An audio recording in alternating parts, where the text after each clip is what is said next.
Hello guys, welcome back to my channel. চলে এসেছি তোমাদের সামনে আজকের একটা নতুন ব্লগ নিয়ে।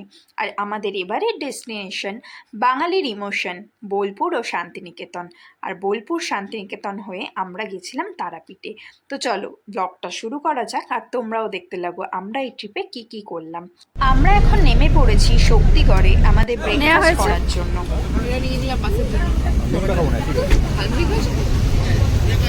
আমিও খাবো না ওটা, এখন খাবো না।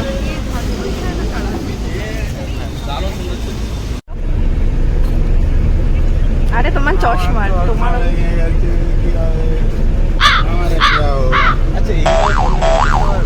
দেখি।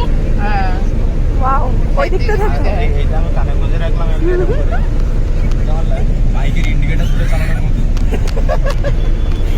শ্রেয়া, ঝালমুড়ি জিন্দাবাদ। 6ই এপ্রিল স্প্ল্যানেড থেকে সকাল 8টায় ছিল আমাদের এই বাস, আর সারাটা বাসে এরম করতে করতে আমরাও পৌঁছে গেলাম বোলপুরে।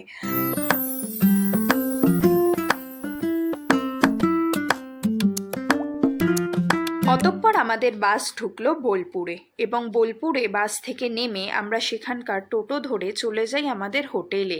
আমাদের হোটেল আগে থেকেই প্রি বুক করা ছিল, তাই কোনো সমস্যা হয়নি। আর এখানে তখন গরমটাও ছিল প্রচণ্ড।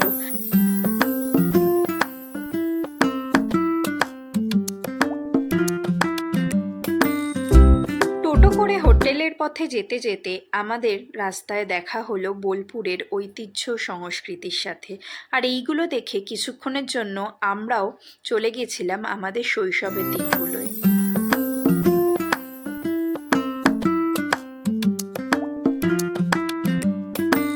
বলতে বলতে আমরাও পৌঁছে গেলাম আমাদের হোটেল রাম ক্যাফে অ্যান্ড রেস্টুরেন্টে।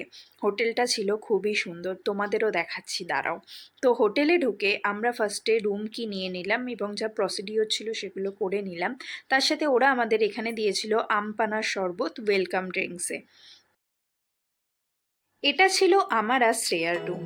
আর এখানকার রুমগুলোর প্রত্যেকটা ওয়ালে যামিনী রয়ের হাতের ছোঁয়ায় এই রুমগুলোকে আরও সুন্দর করে তুলেছিল।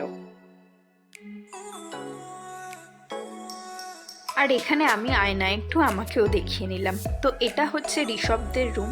ওদের রুমেরও প্রত্যেকটা দেয়ালে রয়েছে যামিনী রায়ের ছোঁয়া। এখানকার সব রুমগুলোই খুব সুন্দর। আর এখানে ঋষভরা গেছে নিচে লাঞ্চের ব্যাপারে কথা বলতে, আর আমি আর শ্রেয়া কি করছি দেখো। আমরা এসে গেছি রুমে, আর রুম উত্তর দিলাম তোমাদের। আর এখানে চলছে শ্রেয়ার মেকওভার। তো হ্যালো, তো আমরা এখানে হোটেলে আসার পরে একটা চেষ্টা করছিলাম, সেটা শ্রেয়া বলবে। কি কফি বানানো, কফি কাপ সামনে আছে দেখতেই পাচ্ছি, তার জন্য হচ্ছে কি বসে আছি, কিন্তু জানি না যে ইলেকট্রিক কেটেলটা কি করবো। তাই তো অপেক্ষায় বসে আছি কতক্ষণ ঋষভ আসবে। ঋষভ এসে কেটেলটা অন করে দেবে আর আমরা কফিটা বানিয়ে খাবো। তো বেসিক্যালি এই মিশনটা আমাদের ইনকমপ্লিট।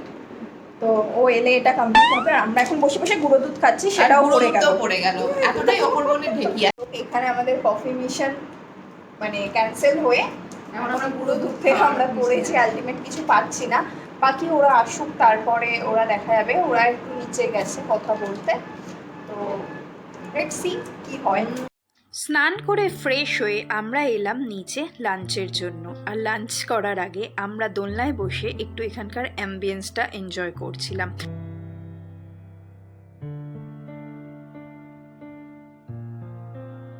আর এটা ছিল ওদের লাঞ্চের জায়গা, যেটাও খুব সুন্দর করে ছিমছাম ডিজাইনে করা। আর এখানে ছিল বাঙালি আনার ছোঁয়া ভরপুর। আর আমাদের লাঞ্চ দেওয়া হয়েছিল কাঁসার থালায়। আর আমাদের মেনুতে ছিল ভাত, ডাল, শুক্তো, সজনে ডাঁটার তরকারি, বেগুনি, শাক, আর স্যালাড আর চাটনি। খেয়ে এসে আবার আমরা দোলনায় কিছুক্ষণ দুলে এবং এই হোটেলটার চারপাশটা একটু ঘুরে দেখছিলাম। তারপরে গিয়ে রেডি হয়ে বেরিয়ে পড়ি আমাদের উদ্দেশ্য সোনাঝুরি হাটের দিকে।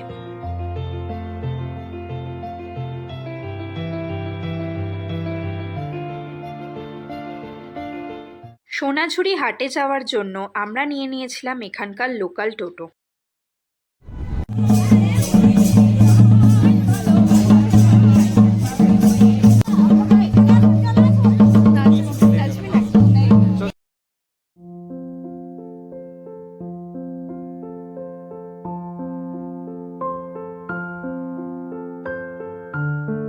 আগে এই সোনাঝুরি হাট সপ্তাহের কিছু বিশেষ দিন বসলেও এখন তা প্রায় রোজই বসে।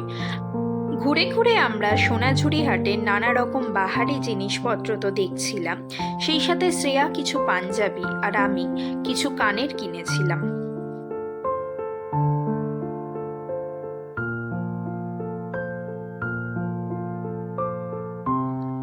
এখানকার ছোট ছোট কুটির শিল্পের এই হাতে তৈরি হাড় কানের গুলো খুব সুন্দর, আর এগুলো আমরা কিনলে এদের উপকারী হয়। তাই তোমরাও গেলে এখান থেকে কিনতেই পারো, আর এখানের প্রাইসও রিজনেবল।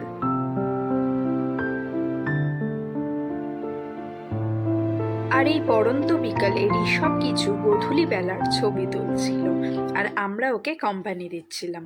না, শুধু কোম্পানি দিচ্ছিলাম বললে বলা ভুল, আমরাও এখানে অনেক ছবি তুলেছি।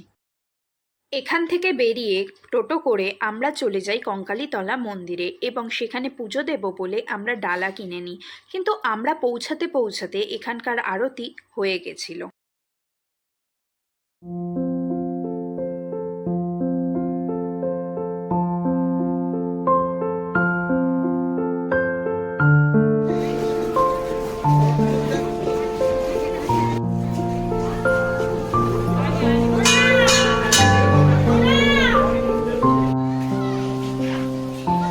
মন্দিরে গিয়ে আরতি দেখতে না পেলেও খুব ভালোভাবে মাকে দর্শন করেছিলাম এবং মায়ের পুজো দিয়েছিলাম, এবং পুজো দেওয়ার পর আমরা এই কুণ্ডে গিয়েছিলাম জল নিতে।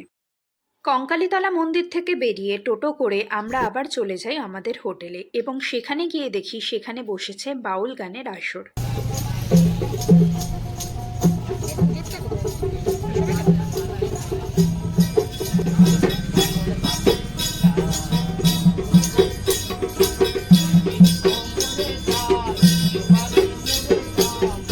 আর এভাবেই শেষ হয়েছিল আমাদের এই দিনটা।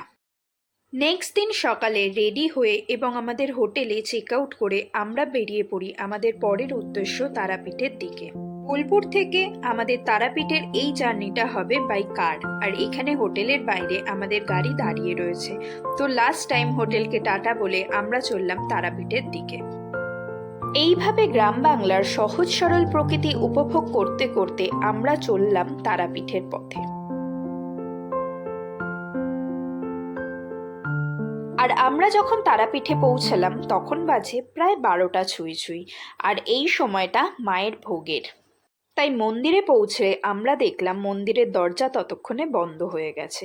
তাই অগত্যা আমরা বাইরে থেকে ডালা কিনে আবার মন্দিরের ভেতরে গিয়ে বসলাম পুজো দেব বলে।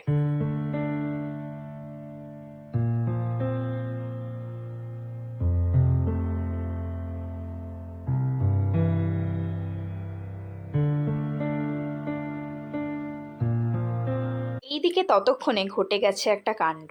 মায়ের পুজো দিতে না পেরে ডালা কিনে আমরা মন্দিরে অপেক্ষা তো করছি, আর ওদিকে আমাদের বাস 3টের সময়।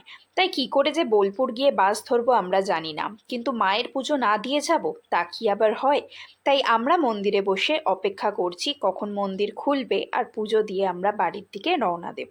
অবশেষে মায়ের ভোগ সম্পন্ন হওয়ার পর আমাদের পুজোও হলো সম্পন্ন, এবং পুজো দিয়ে বেরিয়ে আমরা পাশের একটা রেস্টুরেন্ট থেকে আমাদের দুপুরের লাঞ্চটা করে নিয়েছিলাম।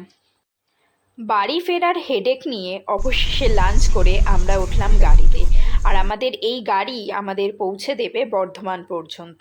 তারপরে আমরা ট্রেনে করে ফিরবো, এটাই আমাদের ঠিক হলো। আর এইভাবে সবুজ ঘেরা গাছপালা দেখতে দেখতে অনেক কষ্ট করে আমরা বর্ধমান পৌঁছে আমাদের ট্রেন ধরেছিলাম। কিভাবে যে ধরেছিলাম সেটা আমরাই জানি। আর এই দিকে একজন ট্রেনে উঠে নিশ্চিন্তে বসে চুল ঠিক করতেই ব্যস্ত ছিল। অবশেষে আমাদের ট্রেন পৌঁছালো বালিতে, এবং বালিতে নেমে আমরা এখানে দাঁড়িয়ে রয়েছি ট্রেনের এই গার্ডকে থ্যাংক ইউ বলার জন্য, কারণ সেদিন যদি তিনি না থাকতো তাহলে এই ট্রেন ধরে আমরা সবাই পৌঁছাতে পারতাম না। আর এইভাবেই শেষ হলো আমাদের বোলপুর ও তারাপীঠের ট্রিপ সাকসেসফুলি। জয় করে বাড়ি ফিরছি নিজেদের লোকেশনে। অ্যাডভেঞ্চারই অ্যাডভেঞ্চার। কেমন লাগলো? ভালো ভালো ট্রিপ নয়, এটা অ্যাডভেঞ্চার। Adventure trip actually. বাধা খেতে খেতে কিভাবে যে মানে চেষ্টা করেছে মা আমাদের আটকানোর, কিন্তু আমরা আটকাইনি। কিভাবে যে আমরা পুরো ট্রিপটা কমপ্লিট করলাম সেটা আমরাই জানি। তোমাদের যদি এই ভিডিওটা ভালো লেগে থাকে তাহলে please do like, share and subscribe my channel. দেখা হচ্ছে নেক্সট ব্লগে। Till then by.